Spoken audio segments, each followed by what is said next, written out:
afternoon, everyone. Happy Friday. I'm excited to be here with you again to show you another recipe. If you've been following along the past couple of weeks, we've been featuring an orchard at 11 a.m. and then a really delicious apple recipe using what we get there at noon. So the past couple of weeks, we've done an apple with puff pastry and cream cheese. That was really nice. We did apple dippers last week, dipped in chocolate with a little bit of caramel and some toppings. And this week we are doing a fan favorite. We are doing apple fritters. So one of my fondest memories is going to an apple orchard and just smelling that delicious sugary fried smell and just knowing that I was gonna get some kind of fried apple concoction. So we're gonna recreate that in the home today with some delicious Fuji apples that we got from Hinton's orchard. So I went down to Hinton's and it's in Hodgenville and it was beautiful. It was a really beautiful day. I feel like I've been saying that for all of them. I've been very lucky with all of the orchards that I've been to. But it was really nice. There were a ton of apples to choose from. I wanted to feature one that I haven't done before, and they actually just were starting to harvest the Fuji, so this is perfect. It is one of the best apples that I've ever tasted. I am a huge, as you know, probably, huge Honeycrisp fan, but I had one of these as a snack the other day, and it is just amazing. So I thought it would be perfect for our fritters. So let's get into it. So like I said, I went to Hinton's. There were so many things you could get. I had to refrain from buying all of the things. I have a bit of a habit of when I go and visit places that I try and buy all of the things that are very unique to that place. So there were so many at Hinton's. It was really nice. They had a ton of jams, jellies. They had fresh ground peanut butter, which looked beautiful. They had bread that I did buy, and my goodness, the smell was amazing. I knew I had to get some, and I had it with dinner and it was delicious. So I was really excited about that. But there was so much fresh produce. There were mums, they were starting to get pumpkins. It was really lovely. So I'm excited to feature them for this. So I'm gonna start off by moving down a little bit just so you can see what I'm doing. And then just like last week, or just like 2 weeks ago, I am going to peel using a peeler that you use for carrots. I'm going to peel this apple just because we don't want any of this in our oil. Okay, so pretty easy. This is something I would do to help out with my mom when we were younger. I know some people have those contraptions that you just crank it, and it's really fascinating to see the curls of the apple. So you just do this. We're just needing about 2 medium-sized apples. So if you have smaller ones, you can do 3 of those. I had about 2 medium to smaller size, so I ended up doing 3 total. I have my oil on here, and I just did vegetable. You could do canola as well. You just want a neutral oil for this. You don't want any extra flavoring going into it. And I put it in this deep pan, and you want enough that when you put the fritters in, it won't go straight to the bottom. But if you are gonna fill up the entire thing, if you're gonna be doing frying for the whole day, you wanna make sure that you have at least 3 inches from the top so it doesn't splatter all over. But I have this, and I have my thermometer in, and it's set at 350. So that's about medium heat. If you see that it's going over, just lower your heat down a little bit. Okay. So once you got that, it can be a little bit of a messy, but you want to get almost all of that peel off. And put that in the trash. Okay. So you're gonna take this, you're gonna take your knife, and remember we talked about this before. You take your pointer and your thumb, you grip onto that, take your other 3, and just wrap. That gives you the most control.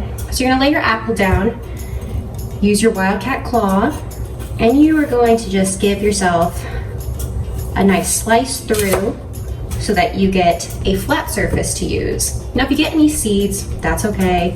Just wanna get those out. Just being really, really careful. You wanna feel comfortable with your knife, but also treat it like it's a little bit dangerous. Okay, so keep doing that all the way around.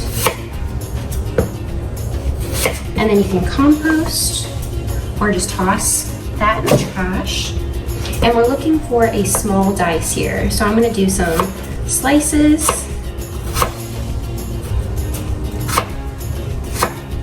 Okay, and then turn my slices, try and keep them all together, and just go through and just doing small dice. And if you feel like you have some big chunks after that, you can do the really fun move that all chefs do. And you could run your knife through it like you're doing a mince. Just make sure you get all the big chunks. You want to be able to taste the apple, but you don't want ginormous chunks for it, for this recipe in particular. But none of the pieces have to be perfect. Like I said, this is a really delicious apple itself, so they don't necessarily need to be soft. It's all getting cooked. So do that. We're gonna do that for the rest of these. And this is just the most time-consuming part, and it's really not that bad, especially if you're only doing the 2 apples. I already cut up my other 2. And then like you see, some of these are a little bit bigger.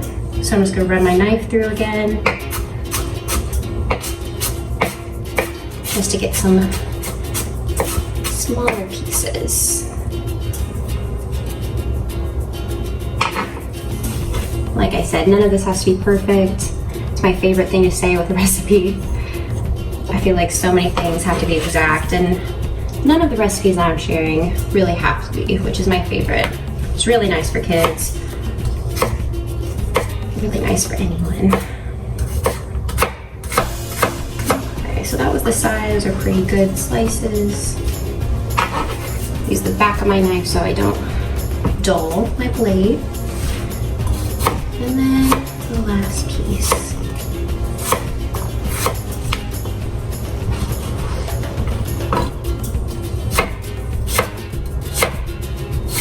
And then with this, you don't have to go fast at all. The most important thing when you're cooking is that you feel comfortable and that you are being careful. So just don't feel like it's a race. This is supposed to be fun.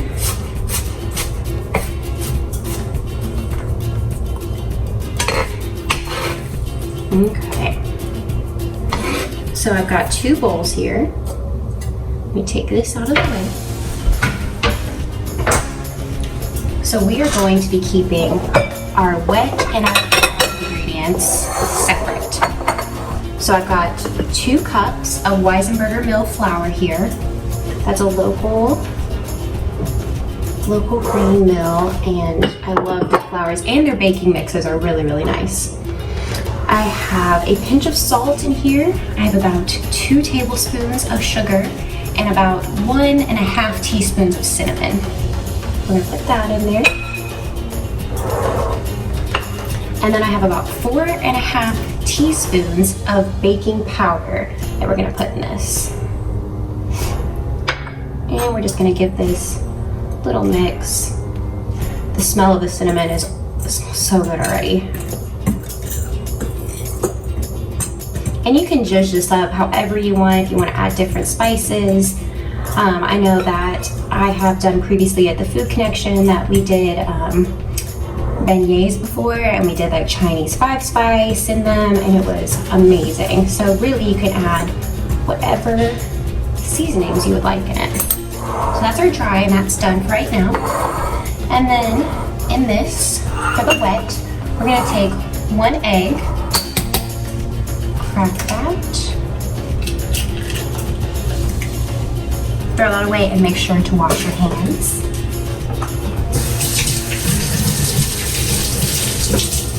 And then we have 1 cup of milk here.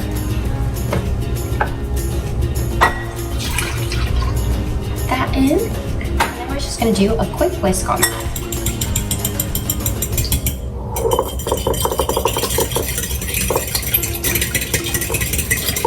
You just wanna get this combined fully. Don't see any more egg. You just want it all to be a nice light golden honey color. can't really tell, but it's all mixed. Okay. Then you're gonna add your wet to your dry. Get rid of that. Take your spatula and you're gonna softly mix this all in. You don't wanna over mix it, but don't worry. Just don't vigorously mix it all together. We're gonna also add in half a stick of melted butter to this and mix until combined. Just combined though. Like I said, don't over mix it. So many good flavors in this. It smells divine.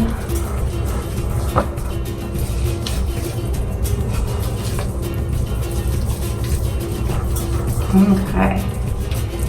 Yeah, and check the bottom. You just want to make sure that there aren't any flour pockets. I always miss those, and then when I go to fry, I find a little pocket. So just make sure you get that. And it should be forming a nice little dough here. And then at this point, even if there is a little bit of flour, that's okay. We're gonna take our apples and we're gonna add those in, and we're just gonna fold it in. So there's not much mixing that's gonna happen. You just wanna fold them in nicely so they're evenly dispersed and you get a little bite in each fritter.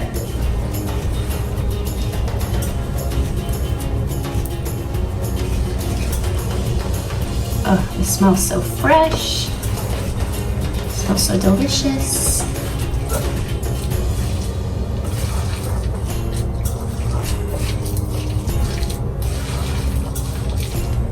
Okay.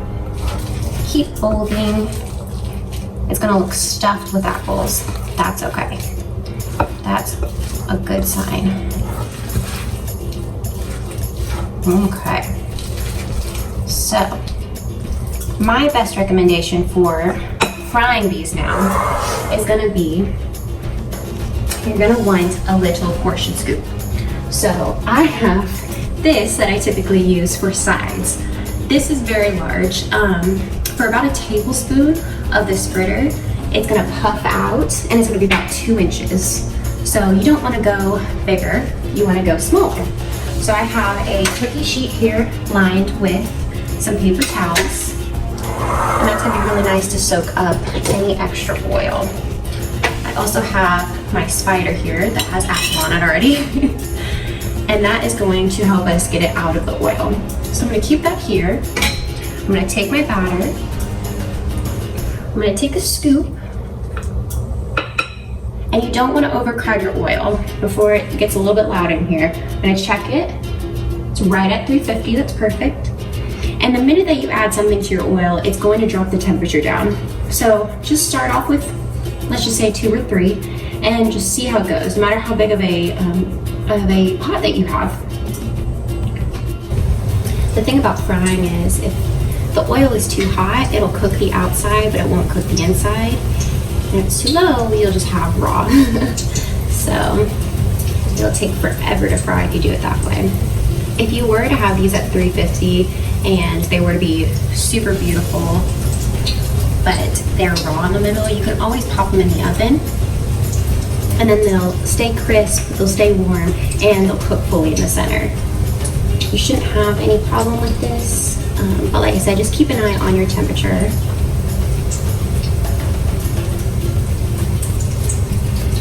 Okay, so that's about 5.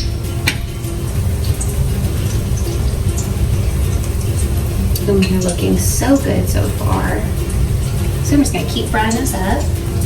And then if you want these to drain a little bit of oil, and I'll cut one of them open just so you can see. Oh my goodness. Yeah, this looks so good. Really, really nice.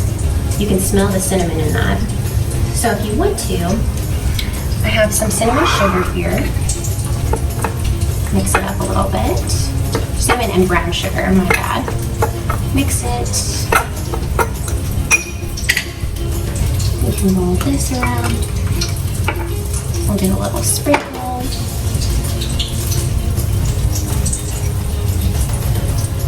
And if you you are going to coat it like this in a little bit of cinnamon sugar, you don't have to fully make sure that all of the oil is off of it, because that will help with the sticking. Oh, this looks so nice. Oh, that looks so delicious. So we'll do that one like that. That's an option for you. You can top it with a little bit of caramel, just like I had caramel last week from Mulberry Orchard. I have some of that left over. I could do a nice little drizzle on there. That's really good. So as these are cooking, you just want to give them a little flip every once in a while. Make sure all the sides are getting cooked. Looking really, really beautiful. It's nice to see all those apple chunks in there.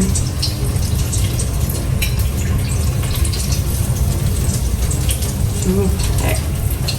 I'm gonna pull this one out. Looks really nice.